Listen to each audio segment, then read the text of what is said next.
मंत्र एक बार मेरे साथ दोहराओ। ओम भूर्भुवः स्वः तत्सवितुर्वरेण्यं भर्गो देवस्य धीमहि धियो यो नः प्रचोदयात्। कल जो बात चल रही थी, मैं सोया हुआ हूं अर्थात मेरी जो चेतना की अवस्था है वो निद्रा में है, सोई हुई है।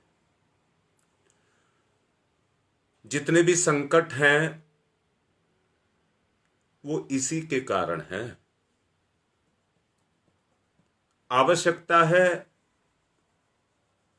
अपनी अंतर चेतना को जगाने की। बाह्य संसार में जो प्रभाव आपको दिखाई देता है वो अंतर चेतना का है। पुनः एक बार निवेदन कर रहा हूं, मैंने आपको कहा था जीव क्या है, दूसरा बताया जीवन क्या है। अब जीवन का जो सार है उसको समझ लेंगे वो क्या है। जीवन का जो सार है, जीवन एक उपकरण है, साधन है। शरीर जैसे साधन है, ऐसे ही जीव शरीर के अंदर जो लगे हुए सिस्टम हैं, जो आपस में जुड़े हुए हैं, वो चेतना के काम करने के साधन हैं। मन है, बुद्धि है, हृदय है, और करुणा है, दया है, रहम है, ये सब चीजें साधन है। ये कहीं से पैदा होते हैं, ये उत्पादन है, और ये जीवन के उत्पादन है। जीवन ही इनको पैदा करता है। जीवन ही स्वर्ग में जाता है, जीवन ही नरक पैदा करता है, सब जीवन से है। जीवन जीवात्मा का साधन है। जीवन जीवात्मा जिस प्रभाव क्षेत्र में निवास करती है उसका साधन है। वहां पर जो स्थिति है ये पैदा हो गई है कि जीवात्मा उस वातावरण में जाकर के अपनी चैतन्य अवस्था को निष्क्रियता के अंदर ला चुकी है। अब उस निष्क्रियता को चैतन्य में बदलना है। कोई किसी के लिए कुछ नहीं कर रहा, जो कर रहा है वो अपनी ही स्थिति में परिवर्तन कर रहा है। कल मैंने एक बात और आपसे कही थी, आप इस दुनिया, जितनी दुनिया है, जितनी कल्पना की जा सकती है उसको भट्टी बना सकते हैं। बस ईंधन की जरूरत है। उतना ईंधन आप में लग जाए, पैदा हो जाए। मैं दोबारा से कह रहा हूं, आप में इतनी क्षमताएं हैं कि इस धरती पर जितना जीव मात्र है उसको आप उस मूल अवस्था में, जो जीव की मूल अवस्था है, उसमें आप ला सकते हैं। कौन ला सकता है? मैं ला सकता हूं। मैं को कहिए, मैं उसको ला सकता हूं। पर लाने के लिए पहले आग अपने आप को लगानी पड़ेगी।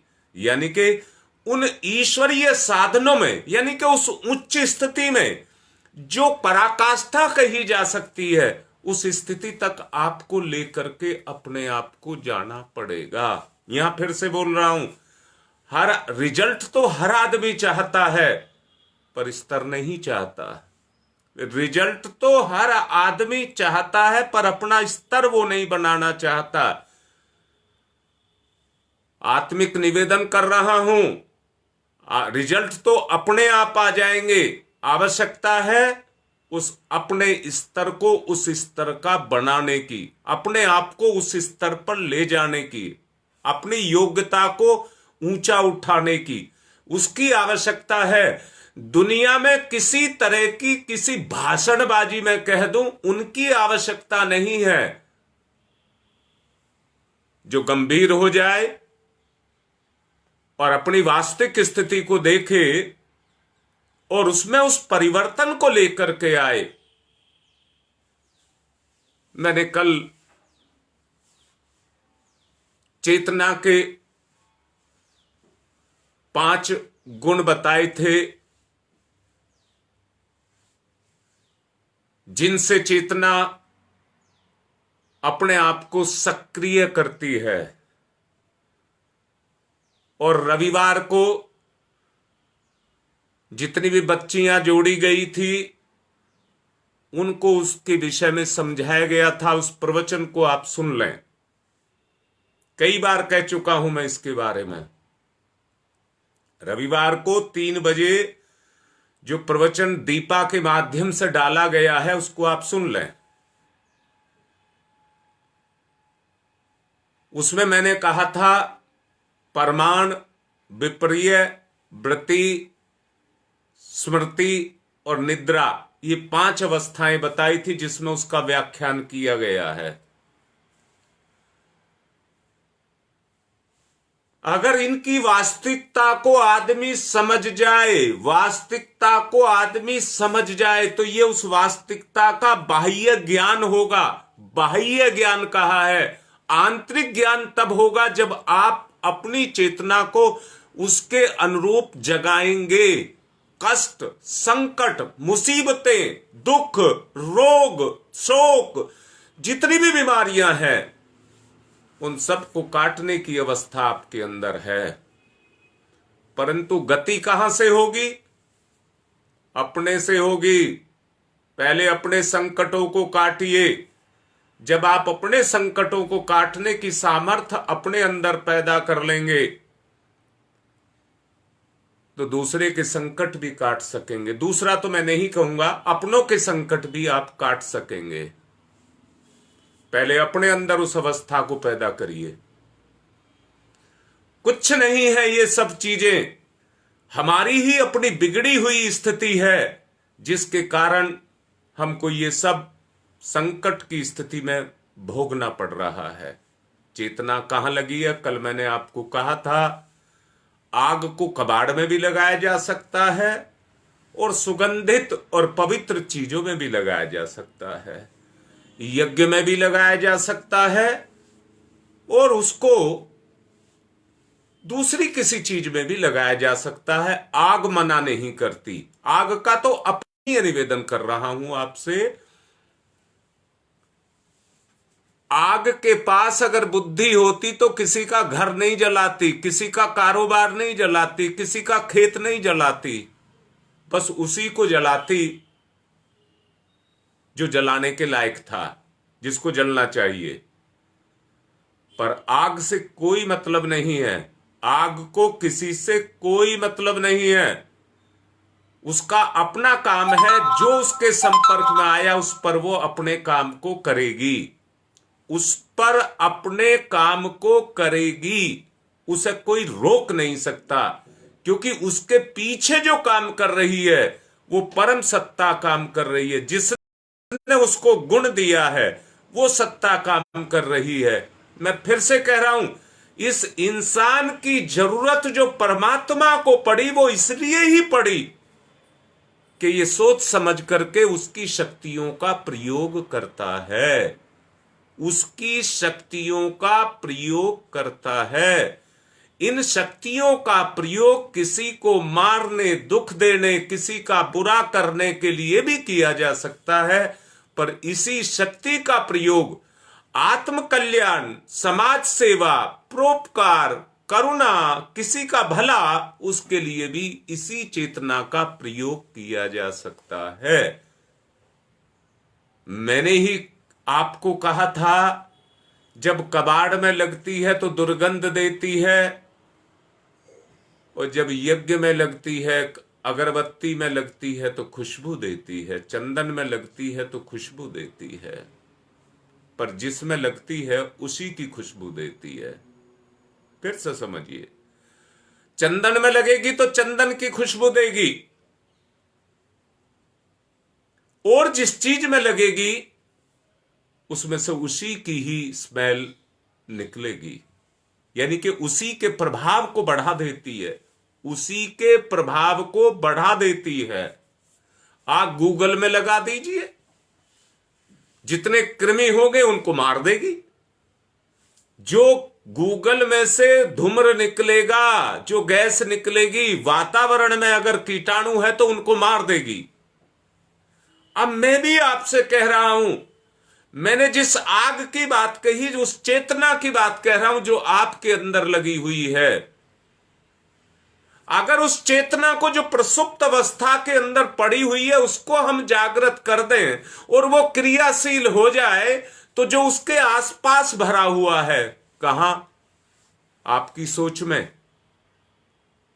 आपकी सोच में, आपकी इच्छाओं में जो भरा हुआ है, जब आपकी अंदर की चैतन्य सत्ता जगेगी तो आपके विकारों को मिटा देगी। मैं फिर से कह रहा हूं, आदमी जो अनर्गल करता है, अनर्थ करता है, व्यर्थ करता है, बुरा करता है, पाप करता है, क्यों करता है?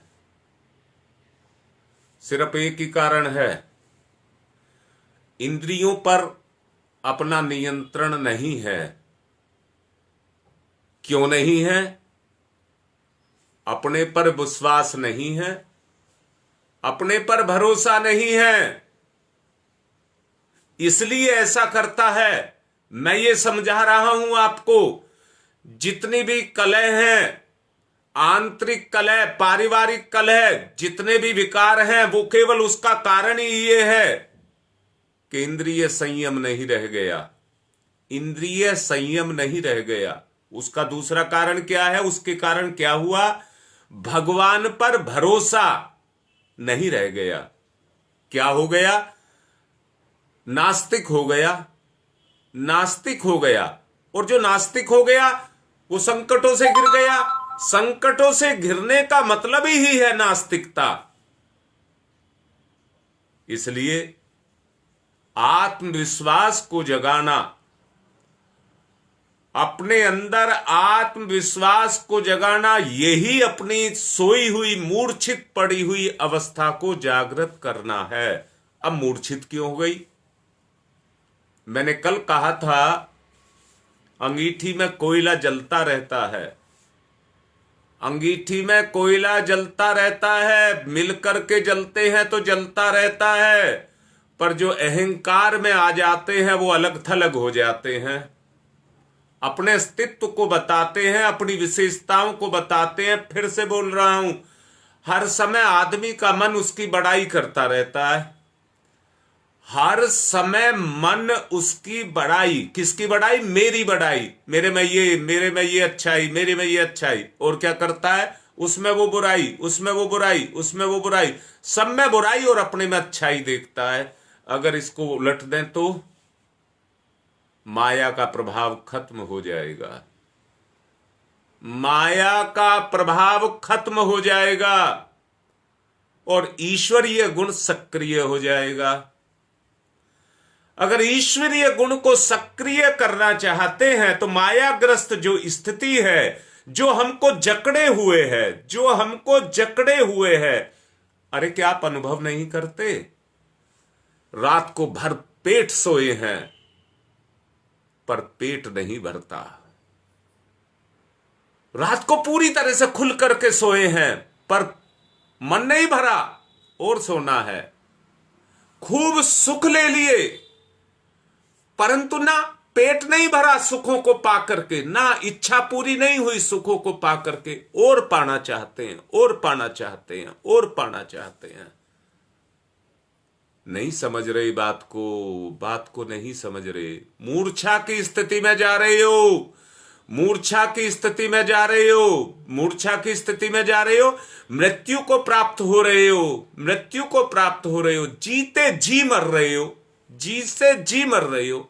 अब मुझे बताओ, अगर मेरी ही चेतना, अरे इसको जिंदगी नहीं कहते हैं ना, इसको जिंदगी नहीं कहते हैं, अगर इसका अंदर का आत्मविश्वास जग जाए, इसका भगवान जग जाए, तो अपनी अवस्था के बारे में जरा कल्पना करके देखिए, आपकी कैसी अवस्था हो सकती है। जरा अपने बारे में पॉजिटिव सोच करके देखिए, आप क्या कर सकते हैं, आप क्या बन सकते हैं, आप क्या हो सकते हैं। इसके बारे में सोच करके देखो कि आपकी अवस्था कितने अवस्था तक ऊंचे तक जा सकती है, आप कितने बड़े व्यक्ति बन सकते हैं, दुनिया के कितने महान और शक्तिशाली व्यक्ति आप बन सकते हैं। जरा इसके बारे में सोच करके देखिए। अगर सोच करके देखते हैं तो मैं दावे के साथ एक ही बात कहता हूं कि अपनी प्रसुप्त अवस्था को जागृत अवस्था में लाना पड़ेगा। इस मैं को बदलना पड़ेगा, इस अहंकार को बदलना पड़ेगा। मैंने कहा कोयले जब भट्टी में रहते हैं तो दहकते हैं, और भट्टी से बाहर आए तो राख चढ़ती है, तो फिर राख चढ़ती है, राख चढ़ती है। तंद्रावस्था की बात कह रहा हूं, तंद्रावस्था की बात आपसे कर रहा हूं। इस तंद्रावस्था को हमको मिटाना पड़ेगा, इसको मिटाना पड़ेगा। कोई और नहीं मिटा सकता, कोई और नहीं मिटा सकता। मैं फिर से कह रहा हूं, कोयले को अपने में दहकने के लिए, या कहिए दीपक को जलाने के लिए, जलती हुई बत्ती को या लो को उसके ऊपर उतारना पड़ेगा, उतारना पड़ेगा। ये जो कुछ आपको दिया जा रहा है, ये लोह लगाई जा रही है आपको, आपकी अपनी अंतर चेतना को जगाने के लिए, आपके विवेक को जगाने के लिए। ये प्रवचन आपकी चेतना पर अगर काम करने लग जाए तो उसमें सोया हुआ आपका अपना स्वरूप दहक उठे। और कैसा दहक उठे? जैसी हलवाई की भट्टी को आपने दहकते हुए देखा होगा, उस पर जो भी चीज रखी जाए, मैंने कहा था आग में बुद्धि नहीं होती है, आग में तो आग का गुण होता है, आग में तो आग का गुण होता है। अरे सांस लेते हो तो सांस में तो प्राण का गुण होता है, मिट्टी में तो पैदा करने का गुण होता है, सूरज में तो सारे गुण होते हैं। इसलिए मैं आपसे कह रहा हूं, आप ही वो शक्ति हैं जो इन शक्तियों का, हवा का, पानी का, आग का, आकाश का, पाताल का, जैसा प्रयोग करना चाहे सब आपके अधीन है। आप पाताल में जाना चाहते हैं, कोई नहीं रोक सकता, क्योंकि आप राजकुमार हैं। आप स्वर्ग में जाना चाहते हैं, कोई नहीं रोक सकता। आप अच्छा करना चाहते हैं, कोई नहीं रोक सकता। आप बुरा करना चाहते हैं, कोई नहीं रोक सकता। अगर रोकता है तो मेरा अपना आपा रोकता है। मेरी निष्क्रियता, मेरी अपनी ही निष्क्रियता, मेरी अपनी कमजोरी है। मैं स्वार्थी हो गया, मैं भोगी हो गया, मैं लालची हो गया, मैं कामी हो गया, मैं क्रोधी हो गया, मैं ईर्ष्यालु हो गया। ये सब दुर्गुण मेरी चेतना में आ गए। अरे मेरे प्यारो, जरा सोच करके देखो, मेरी अवस्था इनके आ जाने से उतनी ही निष्क्रिय हो गई, तंद्रित अवस्था में चली गई। अब हर वक्त मेरे ऊपर आलस्य चढ़ा रहता है। कभी कभी आप देखते होंगे मुंह से जंभाई आती है, शरीर को तोड़ता है, अंगड़ाई लेता है, अंगड़ाई लेता है अपनी चेतना को खोलने के लिए, परंतु नहीं खुल पाती, अंदर से बंद पड़ी हुई है, अंदर से बंद पड़ी हुई है, जागृत नहीं हो पाती। मैं बहुत ही अपनेपन के साथ कैसे निकाल करके आपको दे दूं, मैं आपके साथ ये कह रहा हूं, अगर ये तंद्रा अवस्था को आपने तोड़ लिया, किसी तरह से इस तंद्रा अवस्था से आपने तोड़ लिया, तो जो आपकी मूर्छित अवस्था है वो खत्म हो जाएगी। और जितनी वो खत्म हो जाएगी, आपके आंतरिक प्रभाव जगने लग जाएंगे, आंतरिक प्रभाव जगने लग जाएंगे, और जितने भी बाह्य प्रभाव हैं वो हटने लग जाएंगे। दुख, रोग, शोक, कलह जो भी है, आलस्य, दंभ, क्रोध, ये सब भाग जाएंगे, सब अपने आप जाने लग जाएंगे। परछाई को कितना ही पीटते रहिए, कोई फर्क नहीं पड़ता। अंधेरे को लाठी से भगाया नहीं जा सकता, ना, नहीं भगाया जा सकता।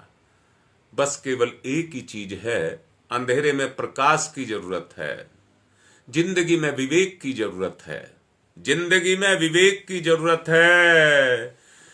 जीव की उत्कृष्ट स्थिति उसको कहते हैं जिसमें अनेक संभावनाएं जगती हैं।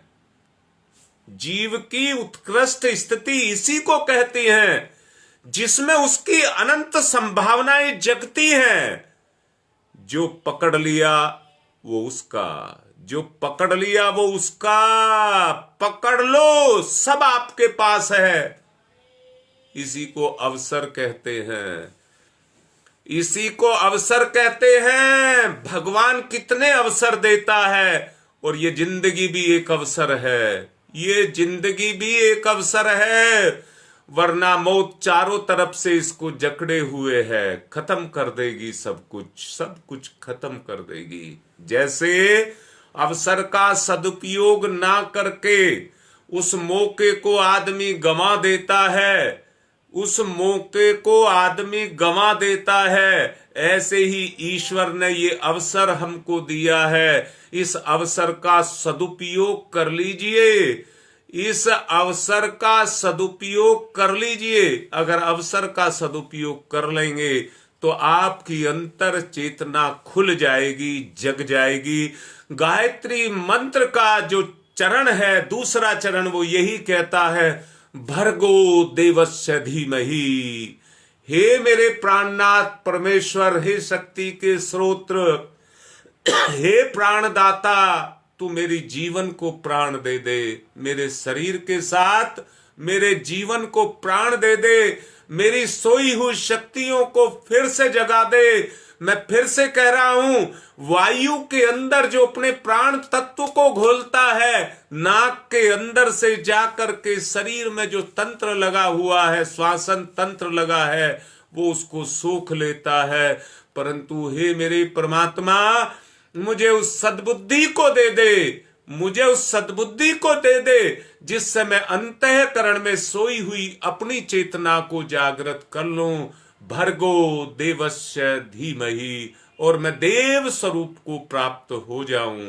कोई और नहीं कर सकता, केवल बकवास करने से कुछ नहीं होगा। जो होगा वो प्रार्थना से होगा। प्रार्थना अंतःकरण की पुकार होती है। जब वो निकल करके चलती है तो उत्कृष्टता का समावेश उतना ही, जितनी आपकी प्रार्थना में प्रगाढ़ता आती चली जाती है, उतनी ही उत्कृष्टता का समावेश आपकी प्रार्थना में होता हुआ चला जाता है। और जैसे मैंने कहा, प्राण तत्व आपके शरीर में श्वासन तंत्र के अंदर जाकर के समा जाता है, पच जाता है, वैसे ही प्रार्थना भी आपकी बुद्धि के अंदर जाकर के पच जाती है, समा जाती है। और कैसी बुद्धि? उत्कृष्टता की बुद्धि आपके अंदर पैदा हो जाती है। मैं फिर से कहूंगा, व्यक्ति में जब वो उत्कृष्टता आ जाती है तो व्यक्ति दीनहीन नहीं रह जाता है, दीनहीन नहीं रह जाता है, विवेकशील बन जाता है, विवेकशील बन जाता है। मैं फिर से कहूंगा, अपनी दीनहीन दयनीय स्थिति से जो आप घिरे हुए हैं, वो स्वाभाविक स्थिति नहीं है, वो स्वाभाविक स्थिति नहीं है। आप मनुष्य हैं, परमात्मा ने सारा कुछ ज्ञान इसी जीवन में दिया है, सारी विभूतियां दी हैं। आवश्यकता उनको केवल जागृत करने की है। इसलिए यह आपकी स्वाभाविक स्थिति नहीं है।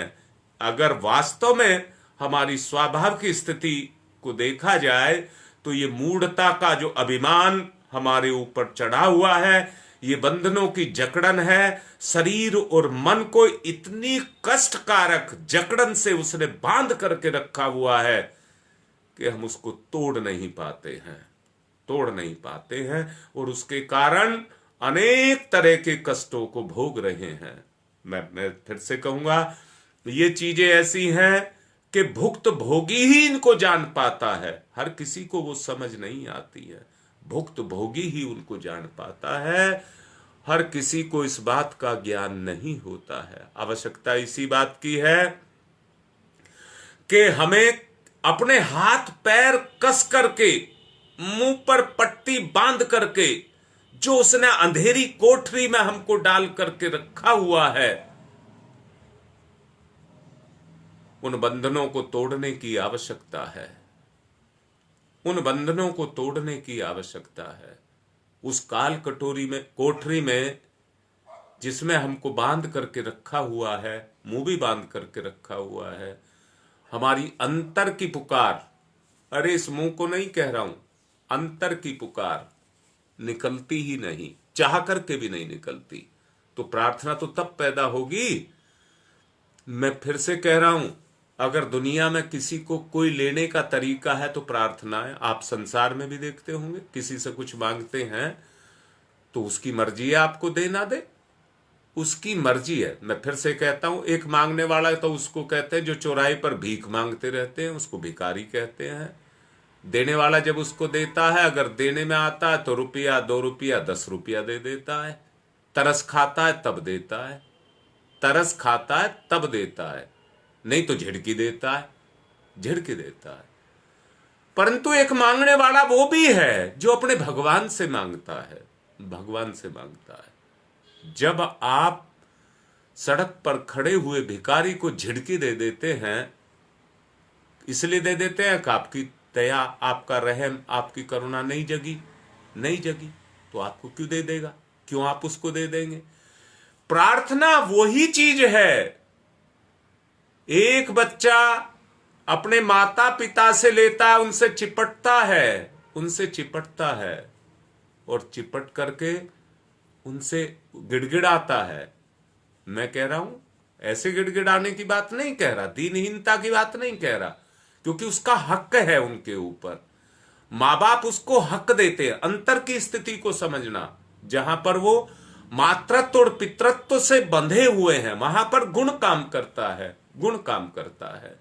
बच्चा जब अपनी मांग करता है तो उसमें करुणा को भर देता है, रहम को भर देता है और तब मांगता है। जब मांगता है तो देने वाला पिघल जाता है, मेरा बच्चा मुझसे कुछ मांग रहा है, मुझे इसकी इच्छा पूरी करनी है। अरे मैं भी आपसे कह रहा हूं, भगवान के हम अंश हैं, भगवान के अंश हैं, भगवान हमारे अंदर समाया हुआ है, सब कुछ हमारा है, वो देने के लिए तैयार है, परंतु हम अपनी पात्रता तो जगाएं। मैंने आपसे ही कहा था, भट्टी उतनी बड़ी हो सकती है जितनी आप बढ़ाते जाएं और उसमें ईंधन डालते जाएं, बढ़ाते जाएं और उसमें ईंधन डालते जाएं। आग जो उसमें लगी है, वो जितना ईंधन उसमें डलेगा उसको फिर से आग में बदलता हुआ चला जाएगा। अहंकार ने हमको बांध करके रखा हुआ है और अंधेरी कोठरी में डाल करके रखा हुआ है। शारीरिक पीड़ा और मानसिक व्यथा आज सहज हो गई हैं, आज सहज हो गई हैं। कल्पना करो इस बात की, हर आदमी सताया जा रहा है, हर आदमी दुखी है, हर आदमी दुखी है। कलह ने चारों तरफ से घेर करके रखा है। बच्चे कुछ से कुछ बोलते हैं, अपने अपने रास्ते सब चले जाना चाहते हैं, खींचतान पैदा हो गई है, सहयोग और सहकार की भावना नहीं रह गई है, कोई किसी का साथ देना नहीं चाहता, क्योंकि कोई किसी को अपना मानता ही नहीं है। इतना बिखराव पैदा हो चुका है कि माँ बाप के सामने ही माँ बाप अपने परिवार को उजड़ता हुआ देख रहे हैं। सारी जिंदगी उस परिवार को जिसको उन्होंने बसाने में लगा दिया, आज उन्हीं की आंखों के सामने उनका अपना जो सारी जिंदगी का खपाया हुआ धन दौलत जो कुछ भी उनका पास था, वो सब उन्होंने उसमें लगाया और आज उन्हीं की आंखों के सामने वो उजड़ रहा है। सोच करके देखिए, उजाड़ने वाला उस घर को नहीं उजाड़ रहा है, अपने माँ बाप को उजाड़ रहा है, और माँ बाप को ही नहीं उजाड़ रहा, अपने आप को उजाड़ रहा है, अपने आप को उजाड़ रहा है। मैं फिर से कहूंगा, अगर अपने आप को बसाना चाहते हैं, अगर अपने आप को बसाना चाहते हैं, गुप्ता जी बड़ा अच्छा लिख रहे हैं, उत्साह से आगे बढ़ो, विवेक और संयम से चरित्र का विकास करो, बहुत अच्छी बात है, और समाज में उसको उतार करके लेकर के आओ। और कोई रास्ता नहीं है, और कोई रास्ता नहीं है। परंतु ये रास्ता तभी खुलेगा जब मेरी अंदर की चेतना जगेगी, मेरी अंदर की चेतना का विकास होगा, तभी ये प्रयास सक्रिय होगा, मुझसे चलेगा, मुझसे चलेगा। फिर हम क्या बनेंगे? जैसे मैंने कहा, हलवाई की भट्टी, हलवाई की भट्टी, पत्थर एक होता है पर जल नहीं सकता, दोबारा से बोल रहा हूं, ठीक से समझ लेना।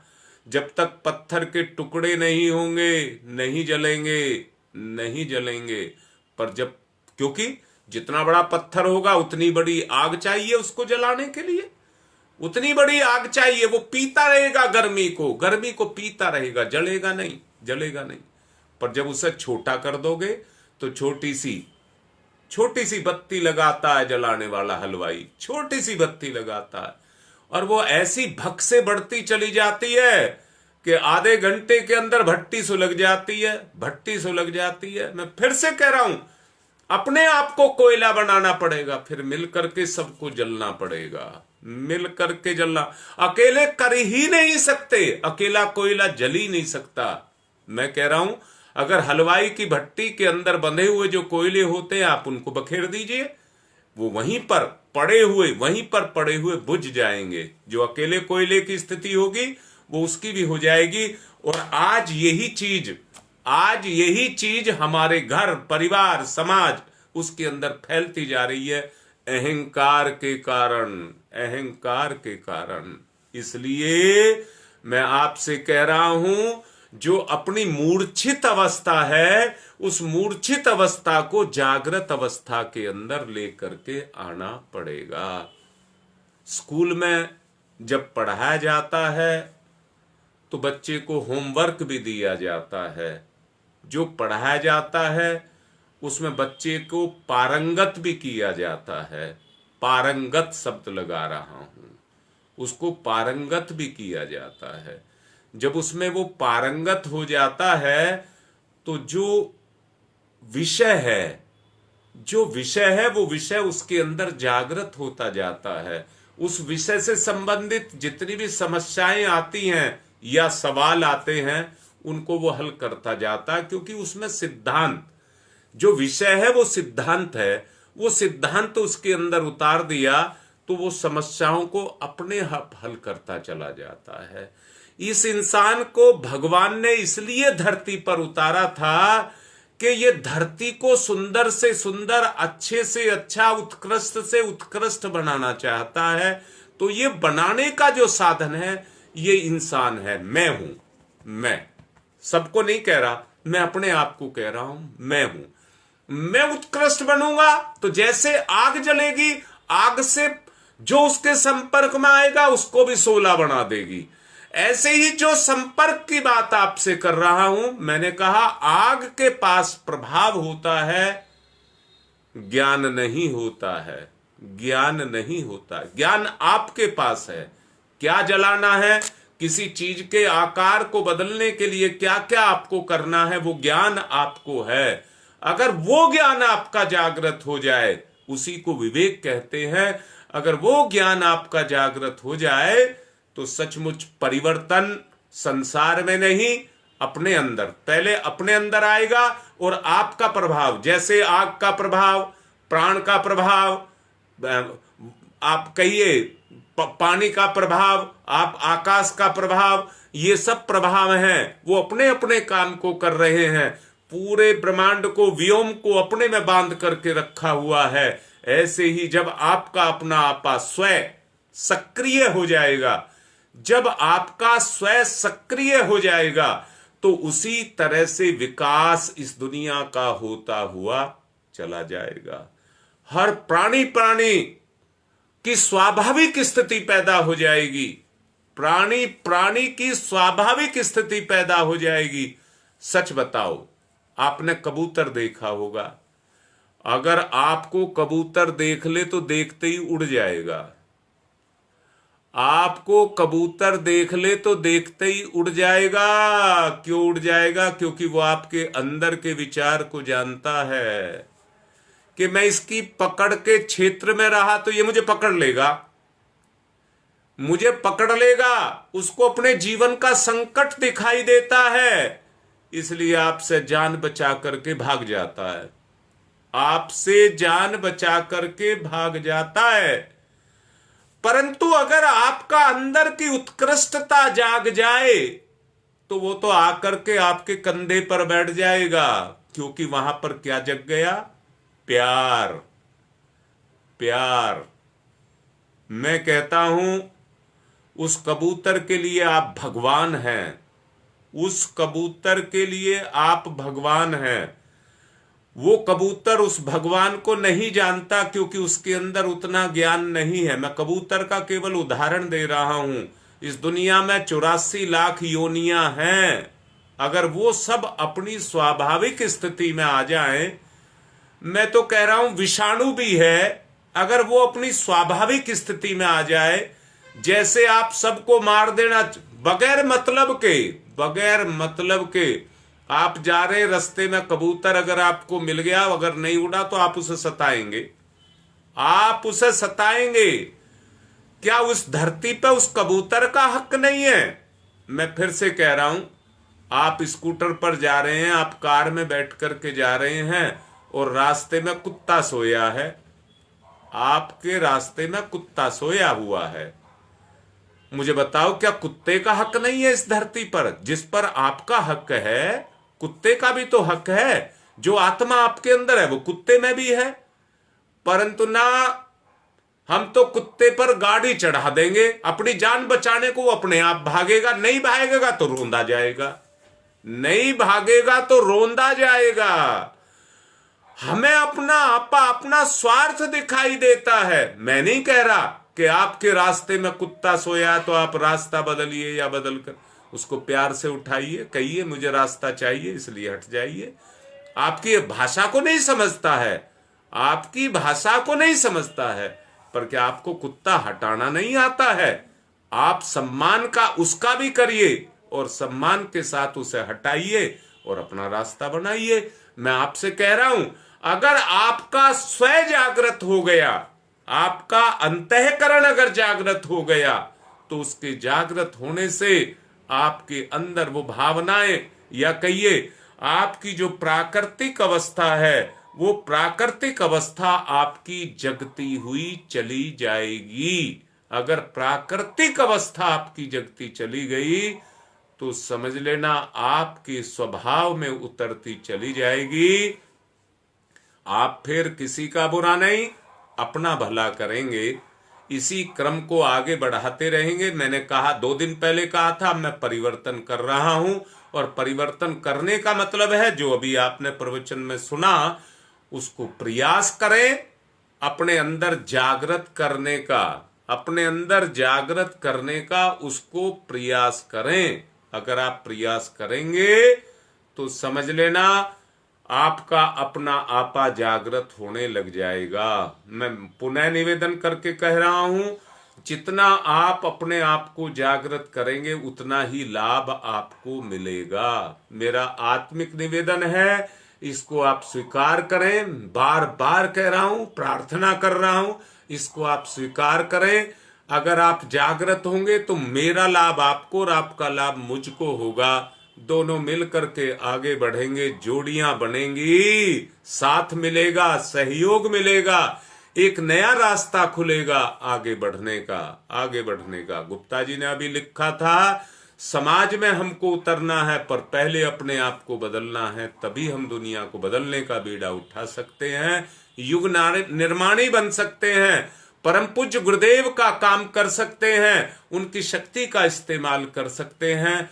वो ही भर्गो देवस्य धीमहि बन करके हमारे जीवन में समाएंगे। वो हमको भर कर देंगे, हमको देव स्वरूप बना देंगे और हमें हमारे विवेक को जगा करके, मैं फिर से कह रहा हूं, इस भौतिक संसार के अंधेरे को मिटाने के लिए बड़ी बड़ी सर्च लाइट लगाई जाती हैं, पर जिंदगी के अंधेरे को मिटाने के लिए आपको सर्च लाइट बनना है, आपको सर्च लाइट बनना है। दुनिया का अंधेरा तो इस आग से मिटाया जा सकता है, पर जिंदगी का अंधेरा तो उस विवेक से मिटाया जा सकता है जो आप अपने अंदर जागृत कर लें। आज की बात को यहीं संपन्न करते हैं। ओम शांति ही शांति ही शांति ही।